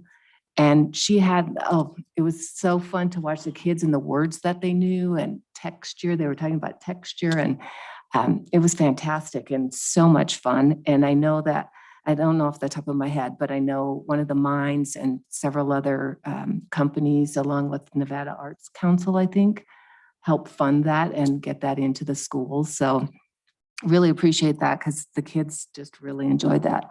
And then I went and volunteered at Northside in kindergarten, 4th grade and 2nd grade. And I will admit in front of everyone, I went into Mrs. Langer's class in 4th grade to help someone with math. And I was trying to help her. I'm like, yeah, I have this. I'm like, yeah. And they were subtracting fractions, whole numbers, different denominators. I'm like, huh. I was kind of like, asking the young person I'm working with and like, somehow I'm missing something. So I had to raise my hand, ask Mrs. Langer if she could help us out so that I could help her. So it'd been way too long, I guess, since I'd done fractions like that. I was like, oh my gosh. So that poor girl was probably like, why is she helping me? So we got it together at the end though. So I appreciate that. So going down to 2nd grade to read with them was much more like, I'm like, I can do this one. So that was good. And then I volunteered at Grammar too, and we planted seeds and I read some books to classes. And one of the kindergarten classes, I didn't recognize the last name really, but when I got in there, I recognized the face and she was a former student of mine in 6th grade. So it was kind of fun to see someone that has gone down. She had done preschool prior. And gosh, it was so fun and she was so good. So it was very enjoyable to do that. I think that's it. So it was fun to get out in the schools, have to say. I'll just wanted to say thank you to all the advisors, the teachers and the administrators that are putting in extra effort. These presentations we've been getting every meeting have been just incredible. Seeing what some of the kids are doing. I know this is extra time, extra money, extra effort, probably right out of people's pockets and away from their families and their time doing stuff they love with our kids. And I just want y'all to know if you're watching or listening that we really appreciate it. I think it's great. Please keep it up. Anything, Josh? Sure. So the first thing is just to echo what Jeff said, is that the work that's being done to put into our children by, all the administrator, the teachers, support staff, parents that are actually helping out and volunteering and doing the work. We're going to see those. We're going to see that in the future. It's going to be something that we'll see in those kids that they'll continue to thrive and strive to be better. So I wanted to echo that as well. The other thing I was going to talk about, I'm actually going to leave to Mr. Anderson. We had talked a little bit about it, so I'll leave that to him. It was a comment or a question that had been asked of me, and so we will address that when he goes. Well, I don't want to steal his thunder. So many times we sit up here and steal the thunder of the superintendent, and so I don't want to do that this time. I got a long list if you want to do it. No. You keep that list long, sir. All right, you got it. All right, well, I'll just say excuse me, as always, I've attended lots of sporting events because I've got kids that are involved in sports, and I have coached a lot of kids, so I get to go and watch them, and that's always fun. I also had the opportunity to attend the choir festival at Elko High School in the Performing Arts Center, and it was amazing. They had some judges from Reno. One of the choir directors from UNR was a judge, and he came down on the stage, and the other gal that came down on the stage, and they helped those kids make these little changes. And one of my boys that I was talking to said, how can they hear one thing and make such a difference? Because it changes the sound. And they were not only impressed with the students, I was impressed with the students, but they also impressed with the facility, and so glad to see such a great facility in this community that our entire county and the adjoining counties can utilize to really celebrate music and drama and art in a different way. So that has been great. And I understand there's also a band competition festival, I don't know the right word, that is coming up, I believe, this week. So looking forward to that as well. And one other thing, now that we have Mr. Anderson here for real and papers have been signed and everything else, I'd like to revisit our goal workshop and goals as a board, and working in conjunction with our superintendent. So just saying that out loud, we need to move forward with that. I'm not suggesting a date or a time, but I think we should go forward with that. And with that, we will move to item 5.1, our superintendent's report. Thank you. All right. So just give you a few updates on some things. As you'll remember, some months ago, you approved the moving forward with the consulting company MGT to begin the process of developing, well, I guess before developing, assessing, evaluating, et cetera, with the final goal of developing a facilities needs assessment. So this last week was kind of the very first step for us. I'm sure they, on their end, they've been putting their plan together, but for 2 days, and I use we very loosely because it was mostly Ray Smith and Candace that conducted those meetings. I had quite a bit of other business at the same time, but they had a series over 2 days of interviews, I think they were calling them, where Ray and Candace, along with campus administrators, some future central office people, and then teachers and personnel throughout the district, all helped to develop what they call our Educational Suitability and Technology Readiness Reference Guide, which is a really long title for essentially a document that is going to be their guide when they visit the schools and they go in to have those community meetings that we've been told that everything they're going to do, they're using these as the standard of what we want in our schools and what our schools should have. So for example, this guide, it's 20 something pages, and they went through kind of setting by setting. So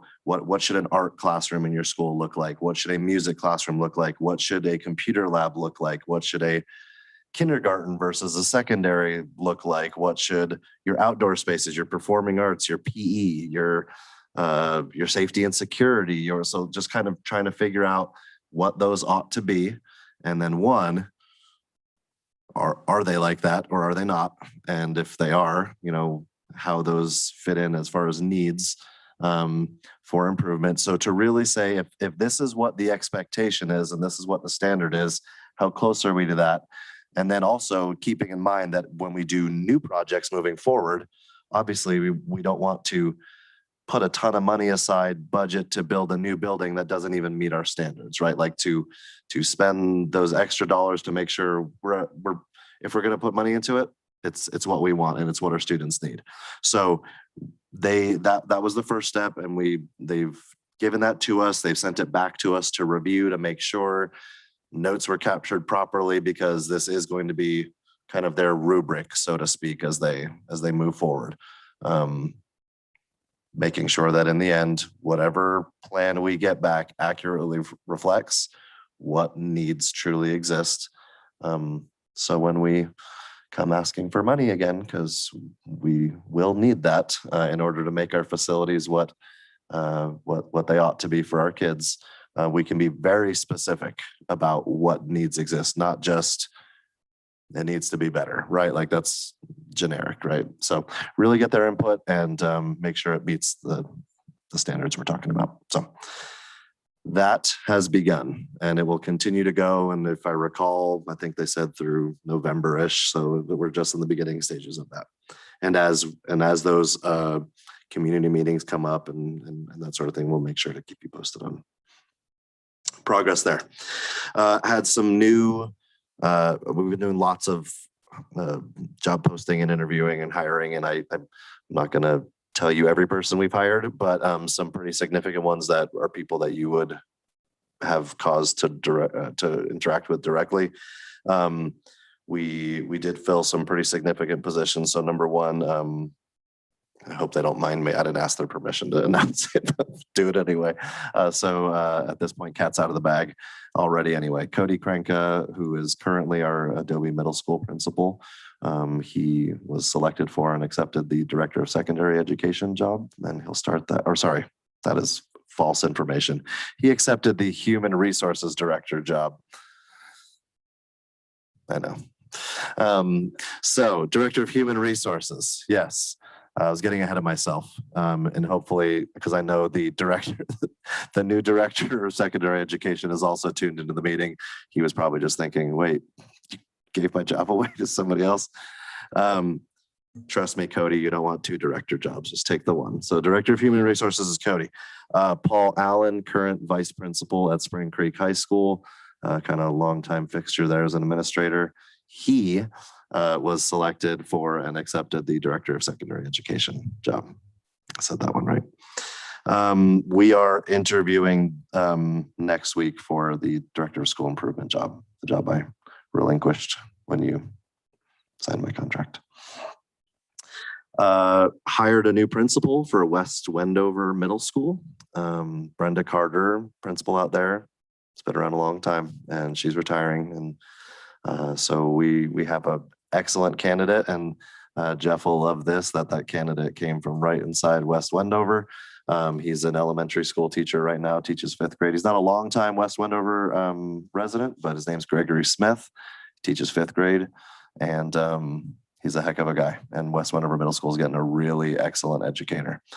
So interview process went great, and the committee loved him, and I think we got a winner and an administrator there. So also a new face. I'm going to put him on the spot.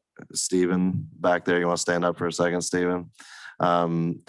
So board members, that's Stephen Smith. If you haven't met him before, you can sit back down if you want to stay, or you stay standing at your pleasure.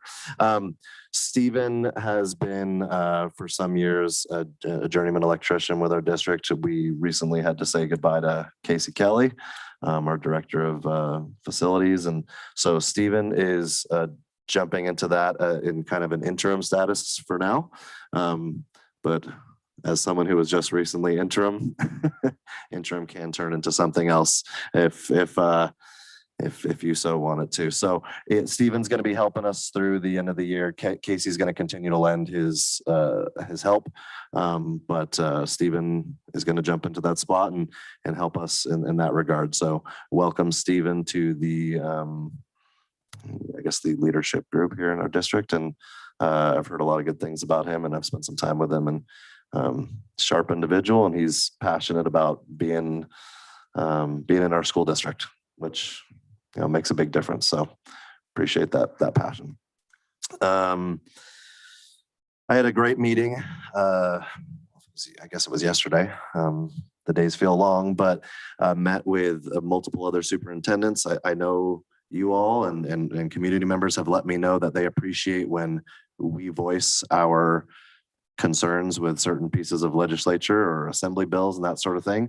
So I volunteered, well, actually, I guess I was asked, and I agreed to participate on a committee about where we spoke directly to an assemblywoman who is very pro-education, and she listened to our concerns about some of the assembly bills that have to do with student discipline, and some of those that put great restrictions on our schools and made it difficult for us to, in certain cases, maintain a certain type of order for serious offenses. And so while the spirit of those assembly bills, I commend the spirit of them, the actual boots on the ground implementation of it definitely posed some significant challenges to our campuses, and in some cases has caused great safety concerns for both other students and staff. And so we made sure to voice those concerns and let them know. And in fact, as a group, we're going to draft another bill. Well, not another bill, but maybe like amendments to that bill to maybe make it reflect more accurately what our schools need in order to be safe. So Elko County is part of developing that, and we're making sure our voices are heard. I'll leave that item for a moment. Keith already answered that one. Thank you, Keith. Well, I guess I'll do that item because I want to end with happiness. So this one, not that this one is not happy, but it's not overly happy either. So there were some comments that were made recently, and I don't want to like single anyone out or anything like that. So some comments were made, and which brought questions to board members, brought questions to me as well regarding the nature of our relationship with our legal counsel. I first and foremost want to say I very much appreciate and love what our legal counsel does for us. They help us so much. Anyone who thinks we need to kind of scale back and get rid of altogether legal counsel, I don't think has been in a position before where you need legal counsel. They are a vital resource to us, a resource we have to pay for, but a resource nonetheless. We really appreciate the work they do for us. Now, legal counsel since we don't have our own in-house lawyer, we do essentially contract outright to a law firm. They charge by the hour, and so depending on how much work we need them to do, they sometimes cost more, sometimes cost less. There was a number thrown out recently that suggested we pay our legal counsel on an average around $30,000 a month. That is not an accurate number.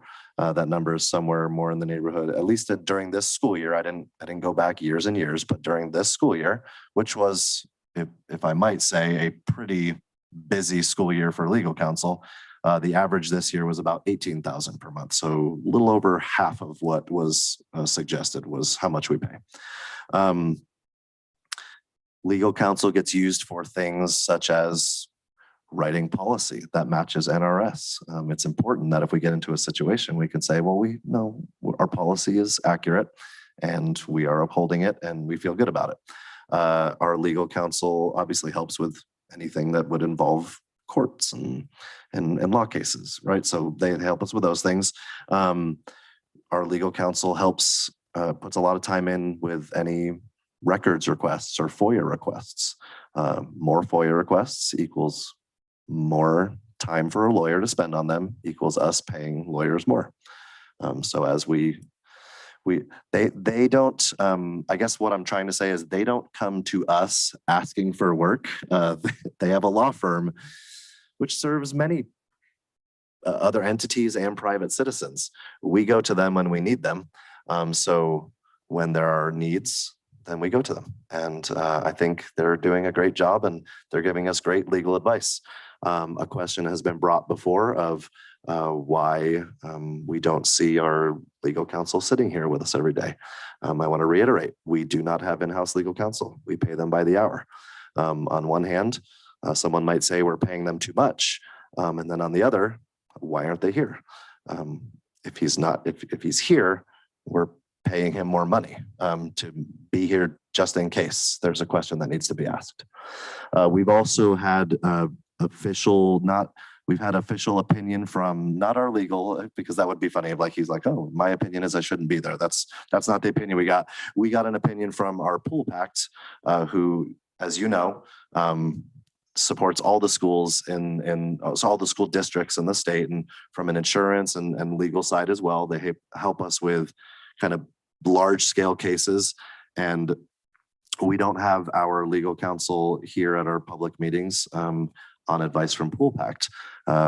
The legal counsel is there to answer questions that we offer them, and the legal opinions they give us are not verbal responses to something like just off the cuff, like, hey, what's your answer to this? A legal opinion from our lawyers comes in written form, where they are able to do research, find the relevant NRS, find relevant legislation, find precedent, find cases in the past that make it so that we have a concrete answer. Two very valuable things when it comes to the legal realm is having both time and space. When we have someone here who we require to neither have time to produce all of the relevant pieces that would go with the question, nor the space to do it. Do I think they could do a good job answering a question? Yeah. Do I think we are better off having them do research and make sure we are 100% sure of our answer? Yeah, I think that's better. And so they don't work for the public. They work for the legal counsel. I'm saying they don't work for the public. We pay them to answer very specific questions and help with very specific matters. And like I said, I couldn't be happier with the work that they do. They're prompt, they're very helpful, and they're very professional. Do a great job. So just for people who are listening who may not understand what a FOIA request is, could you explain that? FOIA is an acronym. It's FOIA, and it is Freedom of Information Act request. So that is if someone has a specific question about, it could be a lot of things. Specifically, most of the time we get FOIA requests, it is because they want to know what sort of conversations and dealings are being had regarding a certain topic within our district. I would super strongly invite, just like I welcome all visitors to campuses, and I welcome people to have conversations with me if they have questions. I would invite anyone prior to submitting a FOIA request. You may not have to go through all that hassle and the money that gets charged for that, because at first we were doing it for free. They became so cumbersome that we had to start charging for them. I can save you and you, the proverbial you, and a lot of people a lot of time if you'd like to simply ask me a question and I can give you an honest answer, because I'm an honest person and I'll tell you what's going on. So I mentioned before that FOIA requests are, they do cost us resources, not just the money we pay a lawyer, but our legal counsel might also need to include one or two of our directors to help go through and redact information, and it's a lengthy process. It can take dozens of hours to process a single FOIA request. So I'd love to transparently give you an answer and save everybody the time and money of a request. Granted, it is your right as a public citizen to make those requests, but do know that those cost time and money that we can probably dedicate to some pretty good things.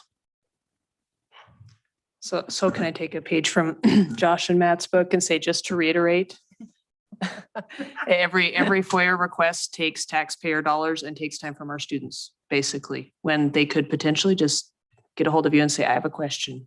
Can you please answer it? And that we already pay you a set amount. You don't get I'm overtime. being paid to answer your questions already. So yeah. Mhm. All right. So I appreciate that invitation to the public to reach out to you instead of taking away from our students via, time of our staff and also tax dollars that could be used elsewhere. All right. Yes. Just making sure. I was reiterating that. You are correct. All right. Last two super happy things.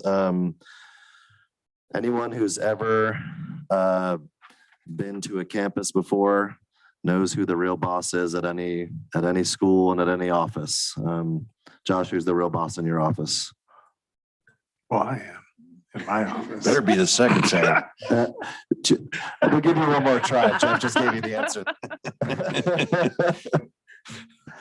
In my office? Well, your business. In my business. Well, my office manager usually does There you go. pretty good All right. things.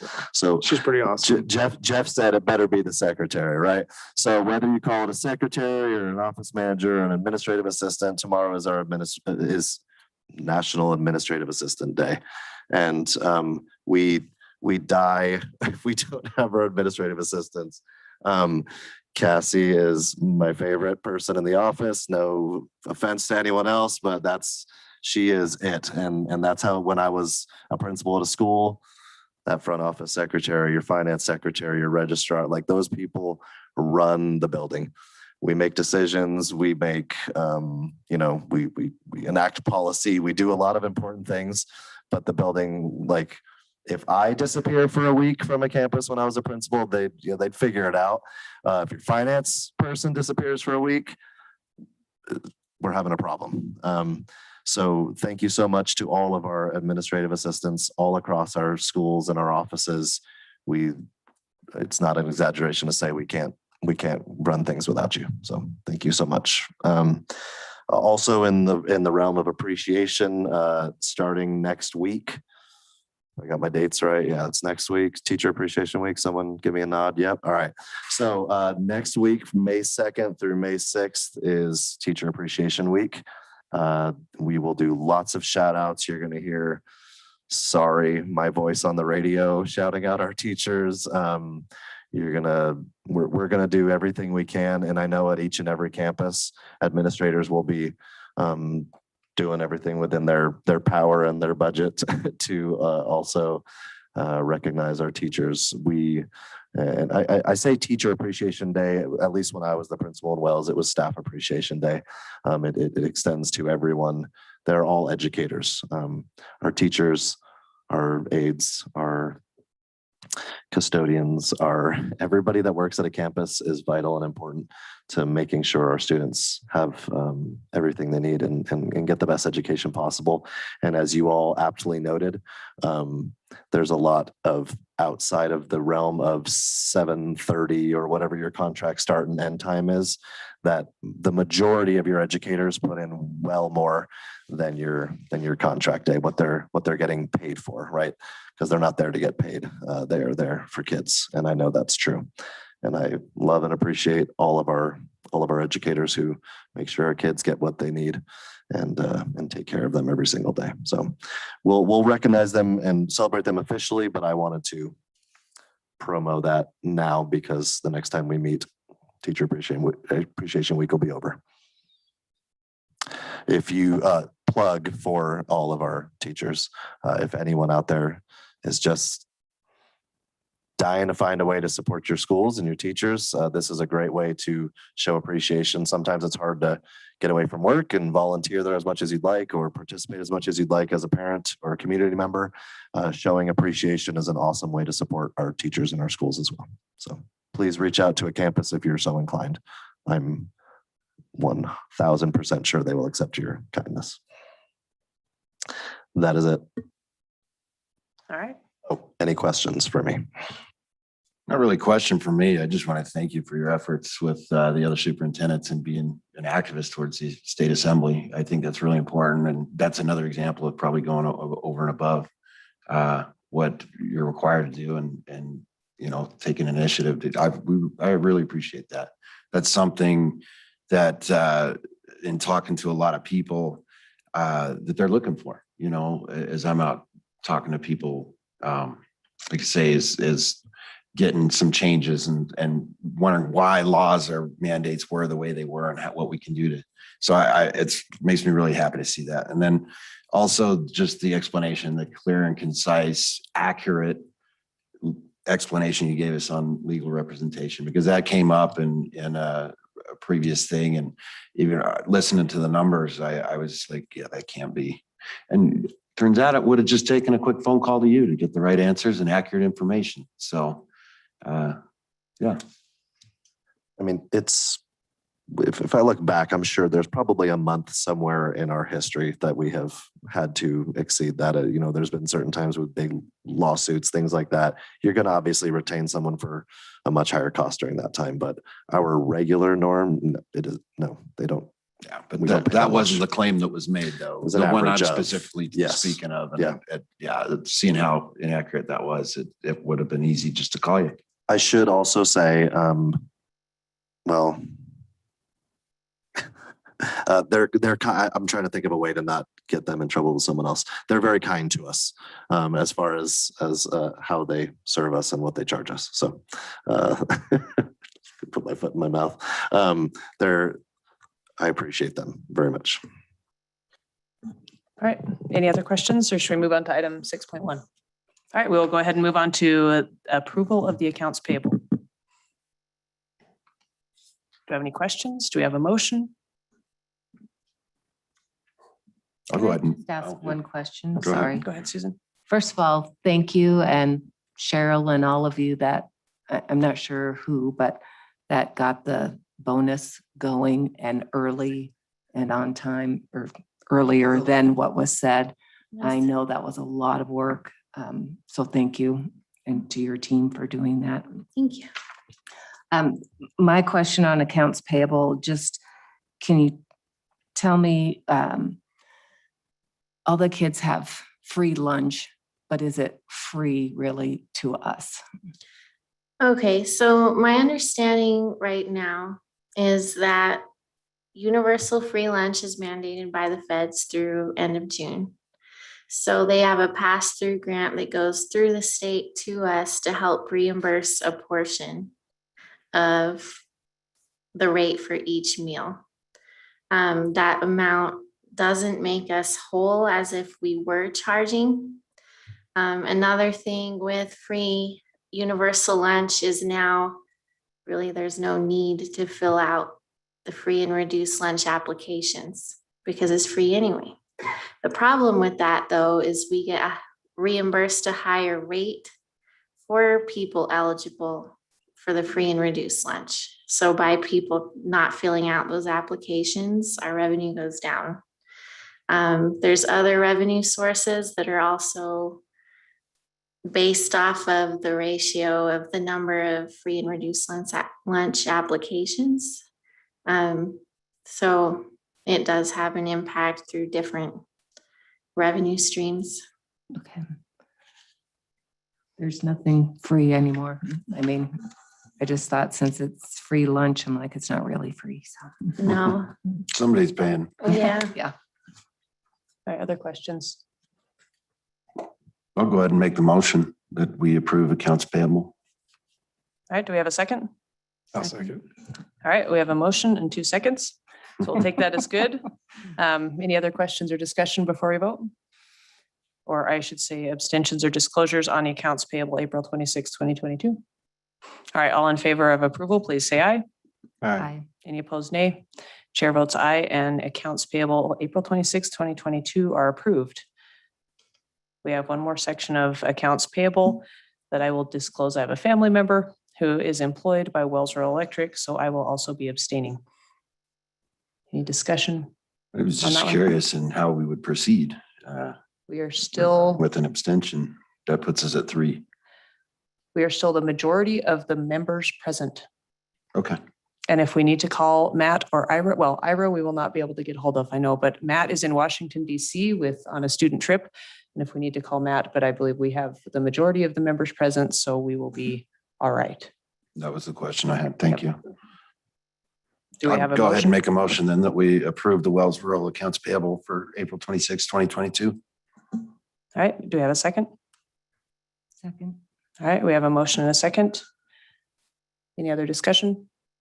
All in favor, please say aye. Aye. Any opposed, nay? The ayes have it and the chair abstains from voting. We will move on to item 7.1, which is input from the public. Is there anyone who wishes to make a comment at this time? All right, well, we will, the next item is to move into closed session. So we thank you for being with us this evening and invite you back anytime for all of this fun. Have a great evening and we will see you next time. And do we have a motion to move into closed session? We can take that motion as So people moved. exit. Thank you. Do we have a second? All right, we have a motion and a second to move into closed session per NRS 822.2.